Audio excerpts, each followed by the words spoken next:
നമസ്കാരം, മലയാളി വാർത്തയിലേക്ക് സ്വാഗതം. ഇന്ത്യയുടെ 76ാമത് റിപ്പബ്ലിക് ദിനാഘോഷ പരിപാടിയിൽ ഇത്തവണ ഇന്തോനേഷ്യൻ പ്രസിഡന്റ് പ്രബോവോ സുബിയാന്റോ മുഖ്യ അതിഥിയായിരിക്കുകയാണ്.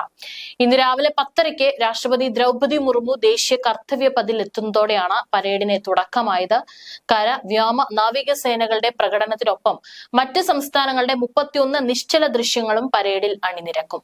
ഒപ്പം പരേഡിൽ ഇന്തോനേഷ്യൻ കരസേനയും അണിനിരക്കുമെന്നത് ശ്രദ്ധേയമാണ്. ഇത്തവണത്തെ ദേശീയ പതാക ഉയർത്തുന്നതിന് പിന്നാലെ 21 ഗൺ സല്യൂട്ട് ചടങ്ങുകൾ നടക്കും. ഇന്ത്യൻ കരസേന തദ്ദേശീയമായി നിർമ്മിച്ച യുദ്ധ ടാങ്കറുകളും സൈനിക വാഹനങ്ങളും പരേഡിനായി ഒരുക്കിയിട്ടുണ്ട്. വ്യോമസേനയുടെ 40 യുദ്ധവിമാനങ്ങളാണ് ആകാശത്ത് വർണ്ണക്കാഴ്ച ഒരുക്കാൻ സജ്ജമായിരിക്കുന്നത്. നാവികസേനയുടെയും വിവിധ അർദ്ധ സൈനിക വിഭാഗങ്ങളുടെയും പരേഡ് സംഘവും അണിനിരക്കും. 5000-ലധികം കലാകാരന്മാരും കർത്തവ്യ പഥിൽ നടക്കുന്ന കലാവിരുന്നിൽ പങ്കുചേരും.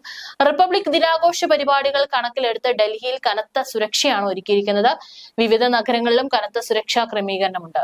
കഴിഞ്ഞ ദിവസം ജമ്മു കാശ്മീരിൽ സൈനിക ക്യാമ്പിന് നേരെയുണ്ടായ വെടിവയ്പ്പിനെ തുടർന്ന് സുരക്ഷ വർദ്ധിപ്പിച്ചിട്ടുണ്ടായിരുന്നു.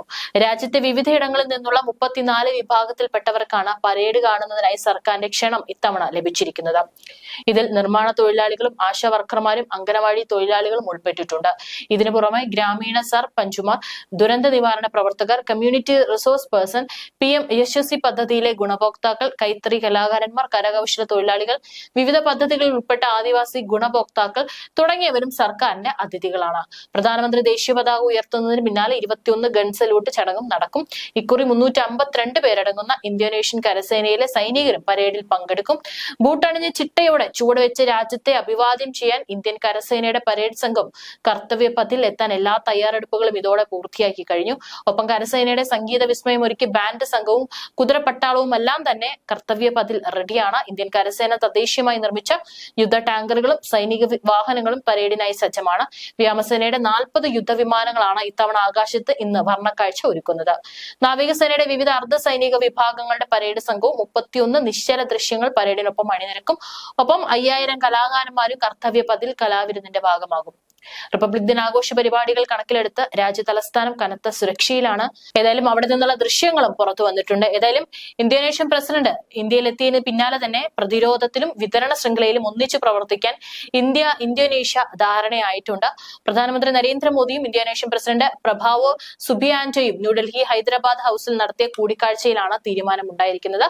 ഉഭയകക്ഷി പ്രതിരോധ സഹകരണ കരാർ നടപ്പാക്കാൻ ഉന്നതതല പ്രതിനിധി സംഘത്തെ ഇന്ത്യയിലേക്ക് അയക്കുമെന്നും പ്രബോവോ പറഞ്ഞു. ഇന്ത്യയിൽ നിന്ന് ബ്രഹ്മോസ് ക്രൂയിസ് മിസൈൽ വാങ്ങാൻ ചർച്ച നടത്തുന്നതിനിടെയാണ് പ്രതിരോധ സഹകരണം വർദ്ധിപ്പിക്കാനുള്ള ധാരണ. ബ്രഹ്മോസ് ഇടപാട് അന്തിമമാക്കിയെന്നാണ് സൂചന. സമുദ്ര സുരക്ഷ, കുറ്റകൃത്യങ്ങൾ തടയൽ, തിരച്ചിൽ, രക്ഷാപ്രവർത്തനം, ശേഷി വർദ്ധിപ്പിക്കൽ എന്നിവയുമായി ബന്ധപ്പെട്ട തീരദേശ സേനയും ഇന്തോനേഷ്യയുടെ സമുദ്ര സുരക്ഷാ ഏജൻസിയും കരാറിൽ ഒപ്പിട്ടു. വ്യാപാരം, സൈബർ സുരക്ഷ, ആരോഗ്യം തുടങ്ങിയ മേഖലകളിലെ സഹകരണം വർദ്ധിപ്പിക്കാനും ഇന്തോനേഷ്യയുമായി ഇന്ത്യ ധാരണയിലായിട്ടുണ്ട്.